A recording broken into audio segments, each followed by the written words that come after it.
Taking SM City East Ortigas, saying hello to all of the mall goers and OPM lovers right outside the Wish Bus. Thank you po sa mga commuters right here. Be safe, all right? You could come closer if you wish to. Well, without further ado, the champ is here. Marco Rudio, everybody! Yes, sir. Marco, welcome back. Hello po, DJ. Hello, everyone. Thank you so much po for having me. Yes, for having sir. us. Maraming salamat rin. I know you're a busy man. Nakakatuwa kasi nag-effort kayo ng tropa mo, ng banda mo, ng utol mo. From Pangasinan, nagmaneho kayo pa Manila para parang ano lang po mag-wish to bus. sa amin. Parang wala lang yung biyahe kasi nasanay na rin po sa mga malalayo. So, parang sa Nicola, kumbaga, parang sa kabilang bayan lang yung pinuntahan namin. Parang ganun lang yung... Yes, sir. Pero i-enumerate natin, ano yung mga highways na dinaanan nyo? T-Plex, Esitex, NLEX, EDSA. Ayun na. Okay. Yes, sir. But it's all going to be worth it, bro. You have an all-original set. And I'm proud of you because we also were speaking about the fact na yung banda mo, mga day ones mo itong mga to eh. Yes, po. Diba? From Pangasinan, mula nung hindi ka pa sikat, Yes, na po. nagsisimula ka pa lang, I hate to be sounding like your therapist. What do you want to tell your boys, bro? Siyempre, sa mga... Dahil sa machismo, hindi mo masyadong navo-vocalize yun. Ano gusto mo sabihin sa band members mo, bro? Maraming salamat sa inyo. Hindi. Thank you guys. Maraming salamat. Kasi mula noon hanggang ngayon, kumbaga, hindi, naniwala kayo sa gusto kong mangyari. So ngayon, nandito na tayo. Yes, So, sir. thank you, Lord. And yun nga, you're just scratching the surface, di ba? Hindi pa tayo nagpipeak, di ba? Yes, po. So mahaba-habang salaysay pa to. Bro, your brother, your actual blood brother, Yes, po. Nico Rudio, is your bassist. Meron siyang mic ngayon. So bro, anong masasabi mo sa utol mo? So yung mga hindi alam ng fans niya. Hindi po alam. Pero yung family-friendly na kwento dahil nasa radyo tayo. Anong gusto mong i-share sa public about your brother? Napaka-hardworking po talaga niyang tao. Right. Kasi once na may sinet po siyang goal, hindi po niya maabot. Yes, sir. Pag sinabi po niya, gagawin niya. Who's the kuya, by the way? I hate to ask. Ba yan, DJ? Grabe na, sakit naman nun. No, I'm kidding. Kuya ko po. That's your kuya. But like, yeah, you sound very nurturing, right? And I'm sorry, I didn't mean to offend you, bro. Ilan kayo magkakapatid, bro? Dalawa lang po. Ay, dalawa lang. Tapos magkasama kayo sa dream job ninyo. And I mean, gusto ko lang i-highlight yun, hindi naman lahat nabibiyayaan na yung pinagkakakitaan, yung passion nila eh. Opo. So, yeah, don't take this for granted, boys. But gusto ko lang rin pag-usapan yung TNT journey mo, bro. Nag-champion ka ng Resback na. Yes po. Bakit ka hindi sumuko, bro? Bakit sumali ka ulit sa Resback? And talk to me about the experience na nakoronahan ka after pushing forward. Actually, yung DJ, ano siya eh. Nung Resback kasi, parang sabi ko sa sarili ko, parang wala naman nang mawawala eh. Kung susubukan ko ulit. Yeah, nothing to lose. Oo, kasi nung season 6, muntik na. Kasi muntik na siya. Right. Kaya nung bumalik ako nung Resback, sabi ko, malay natin, para sa akin na siya. Kumbaga, hindi ko lang siya sinukuan, DJ. Parang, hindi kasi natin alam kung kailan ibibigay yung para sa atin eh. So, Tama. kailangan subok lang talaga ng subok. And then, nung time din na yon, siguro mas prepared na ako. Mas ready na ako sa mundong yun. Yeah. So, baga pag-apak ko doon, ang mindset ko, kailangan sa akin to. Parang ganun na. So, yun po. Tapos, after nung nakoronahan na ako, sabi ko, totoo nga pala talaga. Yung, kapag minanifest mo, aksyonan mo lang, then mangyayari sa'yo. Mangyayari sa'yo kung ano yung hiniling mo kay Lord. Mangyayari. Bibigay niya. All in God's time. And now you are, collecting the dividends of all your hard work and dedication. And very inspiring, bro. Isa pang inspiring, yung support crew mo, ang daming dumayo dito sa SM City po. Ortigas. Anong gusto mo sabihin sa fans Thank mo? you so much, Marco Rudio Fans Club na nandito po. And sa lahat po ng nandito na natira, thank you guys. Maraming salamat po. And panoorin niyo po kami hanggang matapos kami dito. Please, wag kayong aalis. Ayan, maraming salamat. Lalo sa Marco Rudio Fans Club. Thank you guys. Ano po yung mga yan, kahit saan po kami mag-gig dito sa buong Pilipinas. Magugulat na lang kami. Minsan may sumusulpot na 2, 3. Oh, ba't nandito kayo? Yes, Baga, sir. nakakataba po ng puso na kahit paulit-ulit na yung naririnig nila sa amin, Di sila nagsasawa. Kahit sa social media, Diyos ko, sila yung nakikipagbardagulan kapag merong mga, alam nyo na. Mga protectors mo sa mga Yes, bashers, opo, eh, no? grabe po Sila yung yung mga yan. tumatayo. Maraming salamat. Saludo kami sa inyo to all of the supporters of Marco Rudio and to all the supporters of OPM, right? And Yes, speaking of naman. OPM, you came out with original songs, Yes po. which is why OPM is well alive, right? So pakinggan na natin to. This first song is entitled Healing. Yes. Ano ba yung hiling na to, bro? Actually, hindi lang po siya sa love eh. Kumbaga, hiling siya sa lahat. Mhm.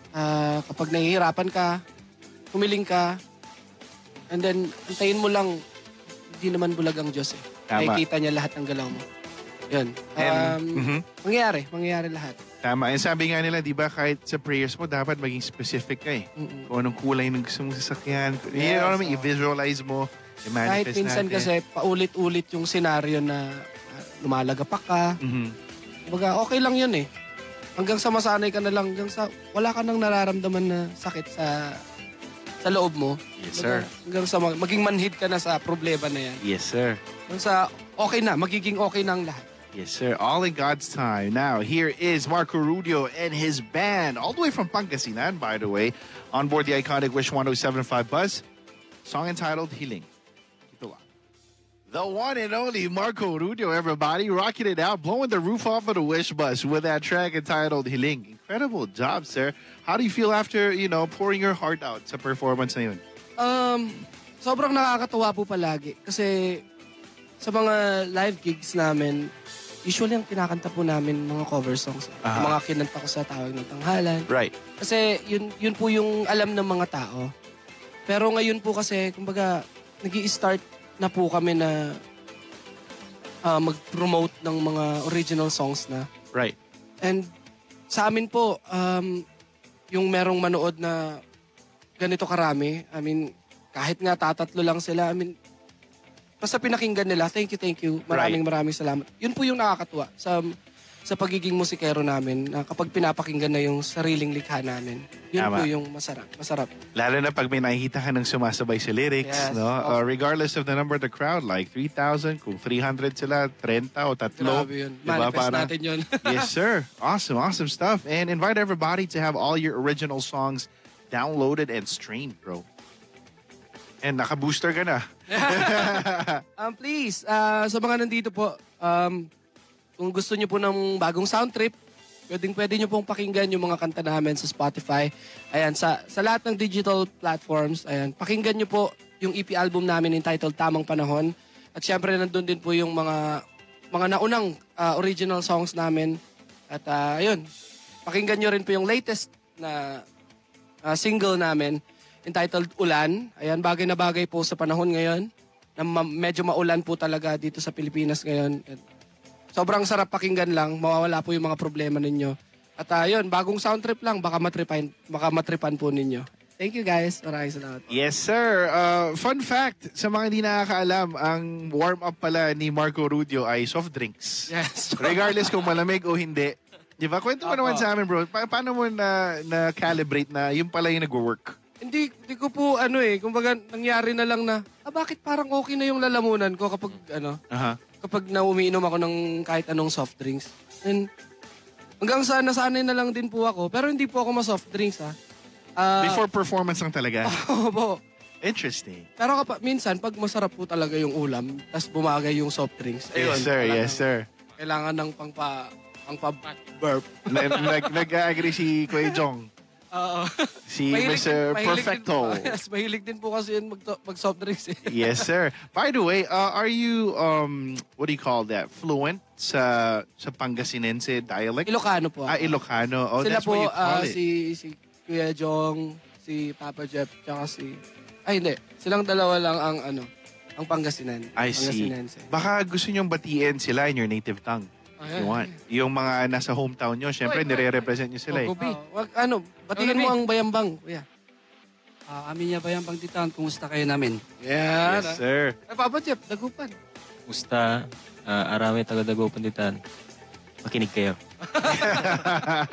Solid. Now, this is your song on promo. This is your latest one. It's entitled Ulan. Ulan. This is another original song. Kwentuhan mo kami ng bahagya lang tungkol sa doon sa panahon na sinusulat mo to. Ano yung nag-inspire sa'yo? Actually, DJ, nag-start itong Ulan sa guitar riff lang siya eh. Mhm. Nag-start ako dun sa guitar riff. And then, sinulatan ko lang po kasi maganda yung ano eh, na ano namin na ano ko, I mean, na ano to?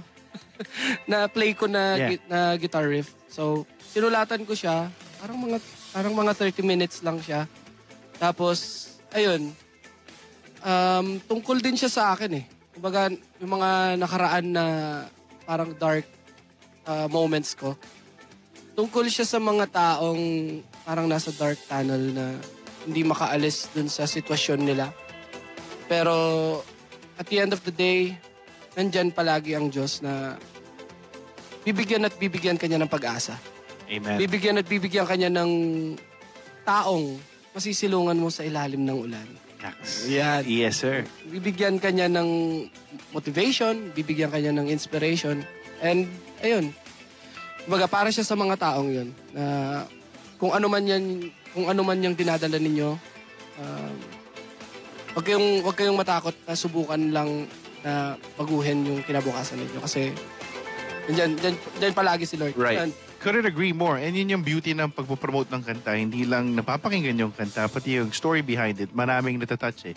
And nagre-resonate sa karamihan. So, if you guys are ready, we're ready too, man. Let's go. Marco Rudio, Ulan on Wish 107.5.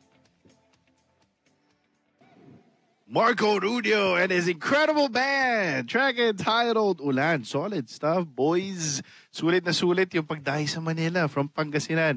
Bro, imbitahan nyo ulit sila, bro. Na-download at stream itong Ulan. Sa mga nandito po, please stream our latest single entitled Ulan. Ayan, available na po siya sa lahat ng digital platforms. At yun, abangan nyo rin po yung live performance video ko sa YouTube under DNA Music. Ayan. At syempre, abangan nyo rin po yung mga ilalabas naming bago. At abangan nyo rin po yung to-car sessions namin na ipapalabas very soon. Ganyan kapag natapos yung studio. At yun, thank you guys so much po. Maraming salamat. Please follow us on Facebook, YouTube, Instagram. Ayun. Yes, sir. Marco Rudio lang po. And maraming salamat din, of course, again to Jed, June, Jong, Jeff, and Nico. Solid stuff, DJ, boys. thank And you po. ingat kayo po eh. Salamat, DJ. All right, maraming salamat. And we are to wrap things up.